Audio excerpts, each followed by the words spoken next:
I have to. I have to do a live react to this one. Okay, it's 13 minutes. Okay. All right, David. I'm going to do a live react to this one. I've only watched less than 2 minutes of it so far. You don't sound like a Democrat to me. I hereby, you can raise your right hand, you're definitely a conservative. I can no longer remain in today's Democratic Party. Former Congresswoman Tulsi Gabbard has announced that she is still a Democrat, only to then announce that she is leaving the party. Because how was she still a Democrat? Yeah, okay, so let's talk about that for a second. She has, as far as I've ever been aware of this woman, she has never been a Democrat. Ever. Not even when she had a position on the DNC and resigned her position because she found out that Debbie Wasserman Schultz or whatever, like she didn't like that they were like stacking the deck against Bernie, but she was never a Democrat, and so that actually placed her in a really good position to make that argument to Bernie's people, because she was a Bernie surrogate at the time, but Bernie has attracted conservatives. He has. Because he's placed a lot of his policy positions on economics rather than the things that matter to specific identity groups, which is somewhat problematic because it diminishes the value of the specific needs of some of the groups, right? But Tulsi was always false. She was always false. All right, let's go. All right, so I'm going to go over this news, her insane video. I'm going to break down the bullshit in that. And then I'll get to some classic clips of even the dumbest people in America knowing this was coming years ago. And also some other reactions online. So first, here's this video. It's only a minute long, so just hold on to your... Actually, you know what? Let's watch this together. So I will pause it throughout and break this bullshit as we watch. Because, look, I know for a fact if I was watching this video and a minute straight of Tulsi Gabbard came up, I would likely turn it off. So I'm going to watch it with you, and we're going to break it down because it is just so chock full of garbage. So let's start here. I can no longer remain in today's Democratic Party that's under the complete control of an elitist cabal of warmongers who are driven by cowardly wokeness, who divide us. Okay. Word soup. First of all, I think Jeff Campbell pointed out that when you use the term cabal, that's an anti-Semitic term.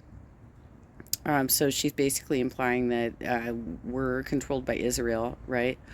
And anti-wokeness. What the fuck is wokeness anyway? What is wokeness, Tulsi? Wokeness, is that the new like in the 90s they called it PC, right? Like it was called political correctness. Now it's wokeness, right?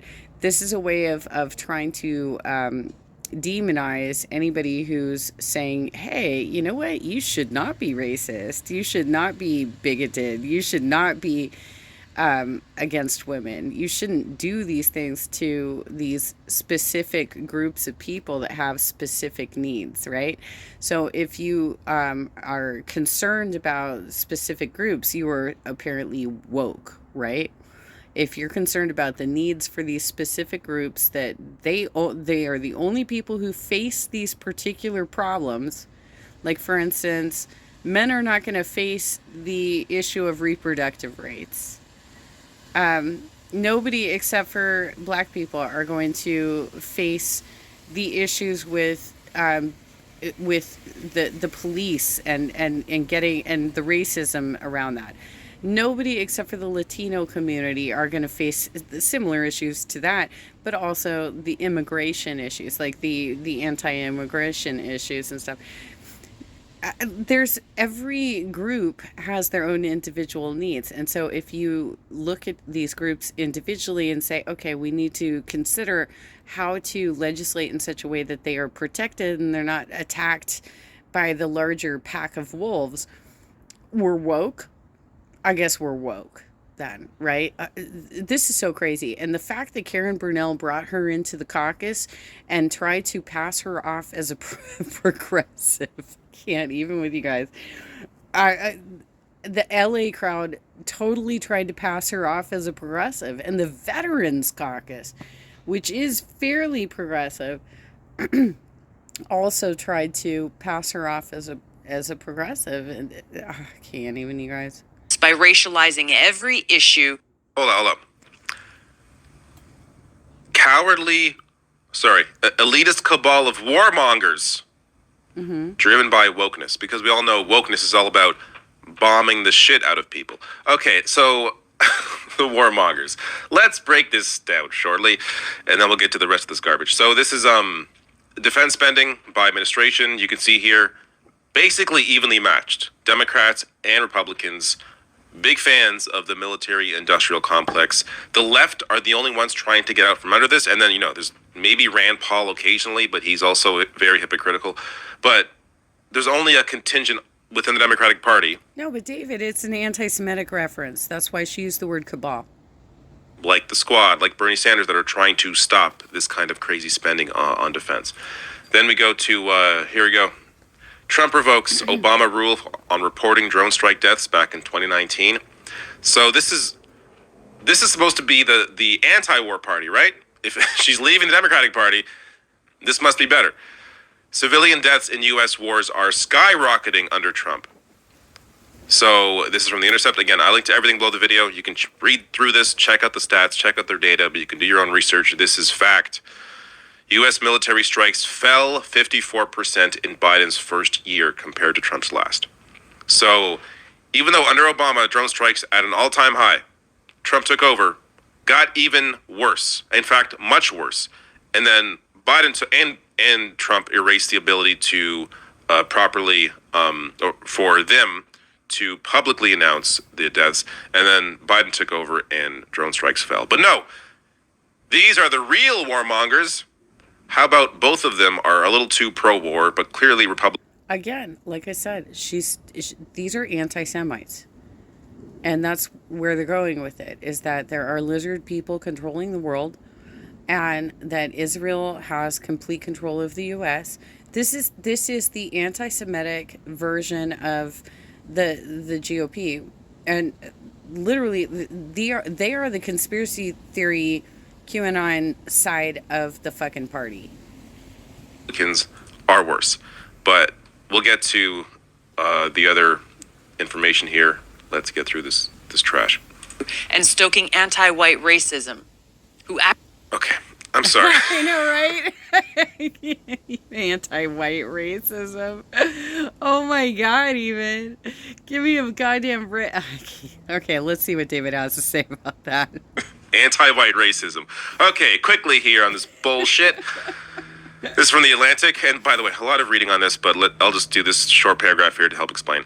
Some Democrats have predictably made it a bipartisan affair, as Nicole Hannah-Jones, the creator of the 1619 Project, recently told the LA Times, quote, "This idea that racial reckoning has gone too far and now white people are the ones suffering is the most predictable thing in the world if you understand American history."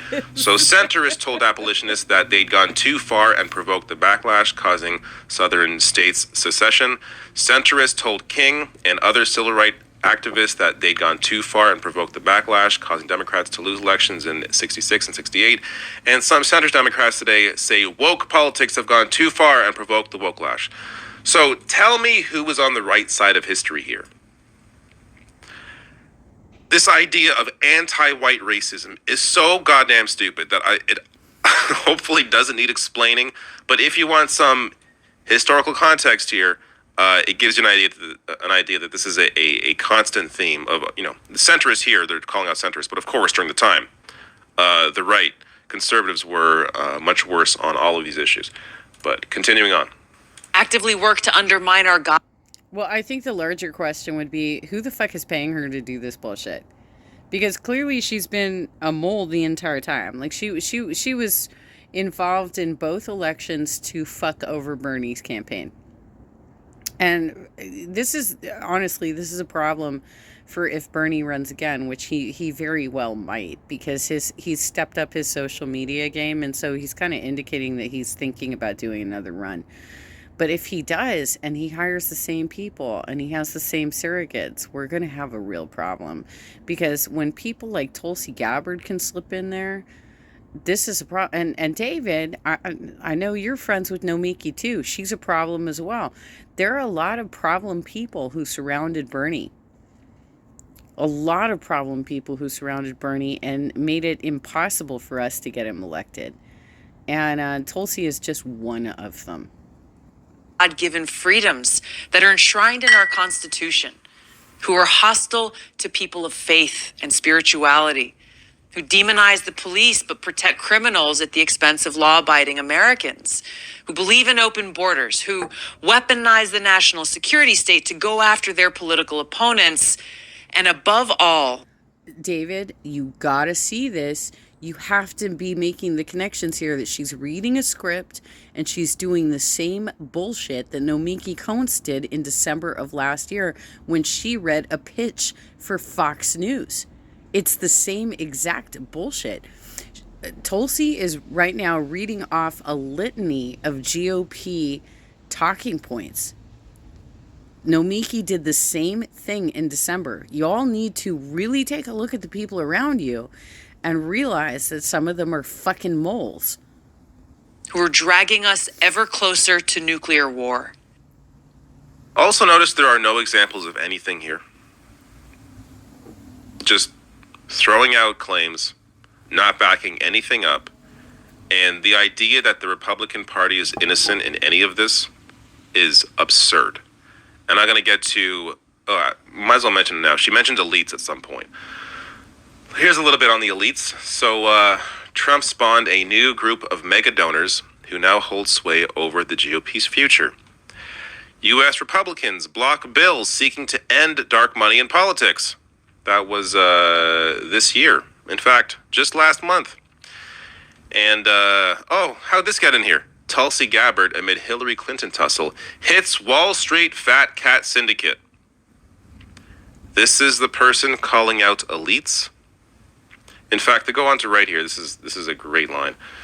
Let's talk about the importance of taking care of your mental health. The key to great therapy is finding a therapist you can truly connect with. Yeah, okay. Quote, Tulsi is a rock star, said one Wall Street heavy hitter who attended. She's warm and smart. People in the room loved her. Who said that? Calling out the elites. All right, let's just finish this. Now, I believe in a government that's of the people, by the people, and for the people. Unfortunately, today's Democratic Party does not. Instead, it stands for a government that is of, by, and for the powerful elite. Republicans have to gerrymander states to win elections. Yep. They have to suppress the vote to win. Republicans win when voter turnout is low. How can you possibly say any of this with a straight face? But of course, Tulsi is grifting. It's been obvious for a while. Let me just finish this now. Wait, hold up, David. Let me also tell you that, I went to one of her rallies in 2020 to cover it for Undercover Magazine, and she was protested. She was protested by the Sikhs because of whatever that crap is that's going on, where she's supporting that Indian dude, right? And she just fucking bailed. She got out of there as quick as possible. And you know who was body managing her was Carlos Marroquin. He was the one trailing her around and making sure that she could get out safe. But you know who else was there? It was Nico House endorsed her on stage at that event. Jimmy Dore was there. Carlos was there. They were all freaking there. I got video of this. And it was a overflow event at the Unitarian Church in LA that they all like to operate out of. And it was a disaster. I had to leave early because I was afraid I was going to get it was going to turn into a mosh pit. It was a mess. It was an absolute mess. And there were protesters outside. I got pictures of it. I'm calling on my fellow common sense, independent-minded Democrats to join me in leaving the Democratic Party. Also worth mentioning, on the voting part, Democrats win the popular vote. Republicans lose the popular vote. So if this is really about the voice of the people, about democracy, then you should be for the popular vote being the deciding factor in a presidential election. But you're not. This is also why it's not at all surprising that the Progressive Caucus that is in provisional status at the California Democratic State Party has been spending the last year and a half just bitching about party leadership rather than doing anything productive to actually elect progressive Democrats. They had several opportunities to highlight progressive Democrats at their meetings, and the only people they highlighted were people who were either on their own board, and by the way, their board, the board that they have in charge of the Progressive Caucus is the same board that they have in charge of their PAC that they got in trouble for. So you got the same people. So you've got, this is like, these people, and Karen Burnell, who is the person who organized the slate in coordination with Norman Solomon, Roots Action, I think, or Roots Nation, I think it's Roots Action. Karen, at least, is the one who lifted up Tulsi and told everybody she was a progressive Democrat. Republicans are not for that because they know the only way they win is through gerrymandering and the Electoral College. Now let's finish this for real. If you can no longer stomach the direction that the so-called woke Democratic Party ideologues are taking our country, then I invite you to join me. Yes, woke Joe Biden. Crime bill Joe Biden. Joe Biden who palled around with segregationists at the beginning of his career.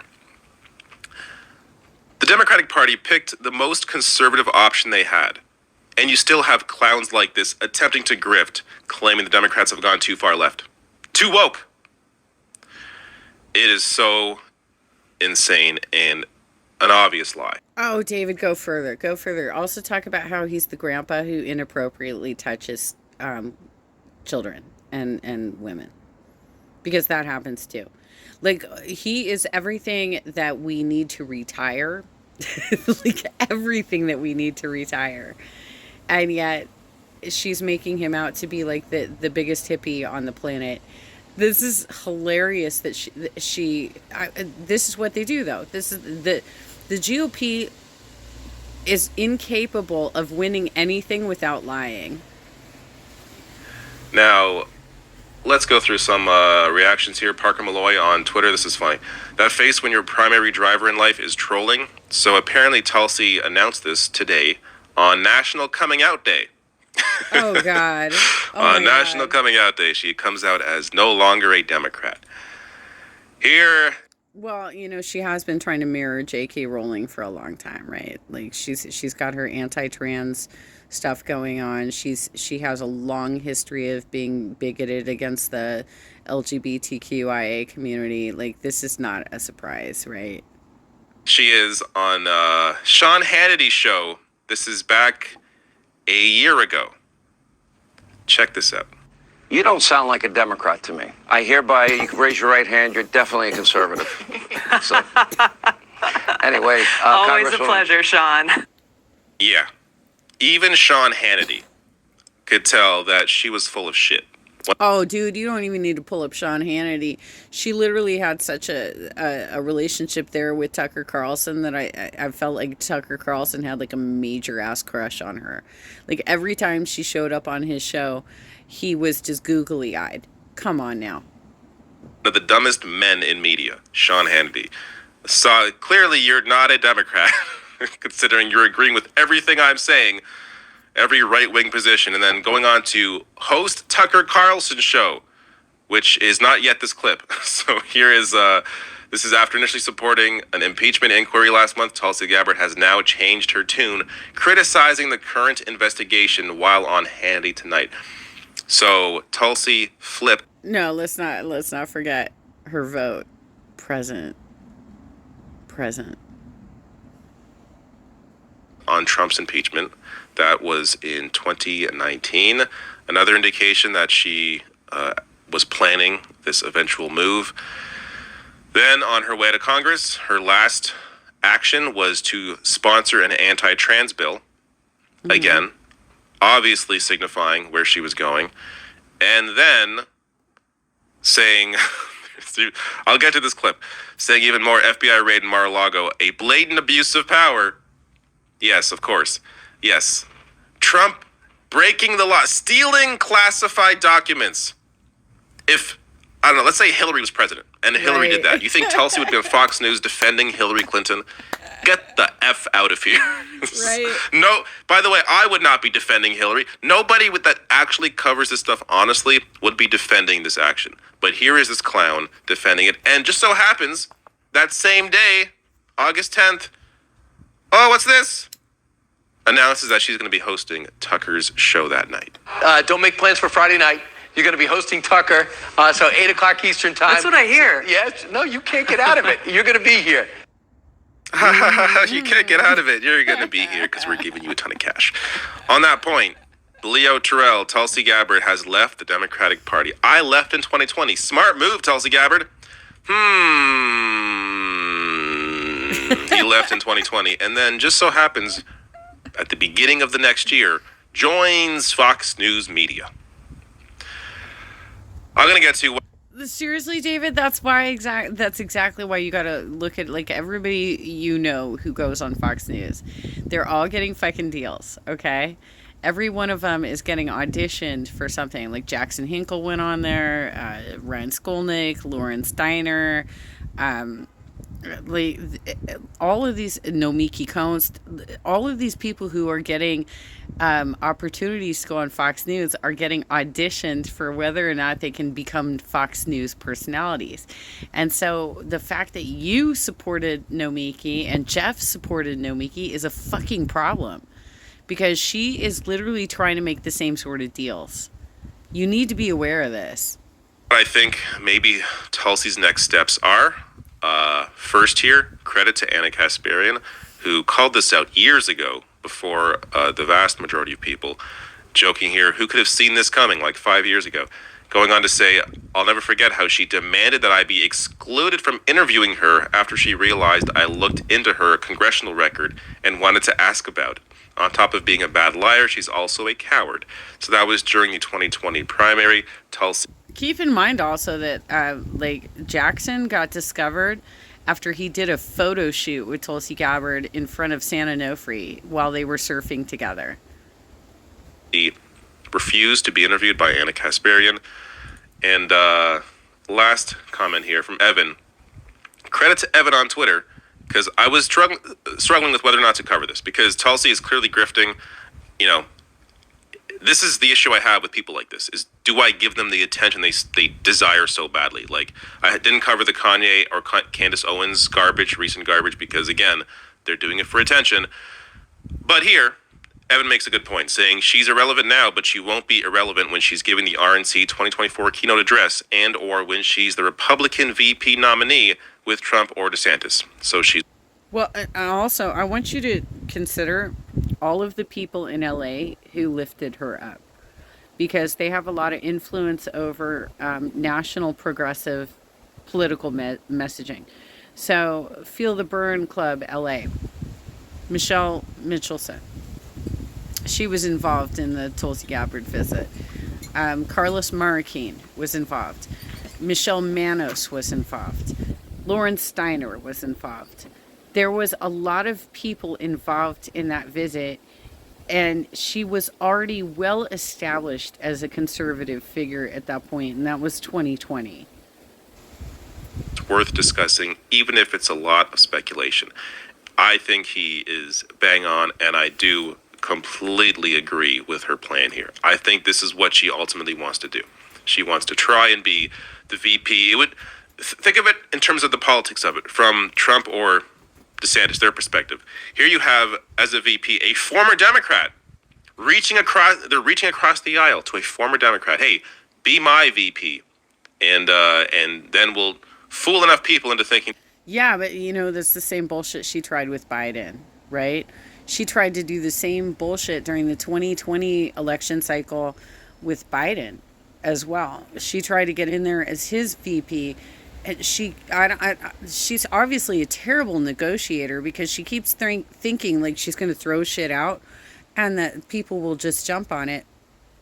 And it never works because nobody takes her seriously on either side of the aisle. They see her as one of these cartoonish caricature type personalities that just shows up on Fox News. She's not a realistic politician, period. And there's no serious GOP candidate, even Trump, who's not all that serious, but he's fucking scary, right? Who would, based on her connections in India, would take her seriously as a VP candidate. It's just not going to happen. That somehow we're a good person. That's the attempt. That's what the attempt will be. And I think she's going to try for this. I'm not sure it's going to work. I'm not sure they're going to go for it. But I do think that this is ultimately where she sees herself. And between now and then, I'm sure we'll see a lot more of her on Fox News. Oh my God, even. I can't even. Wow.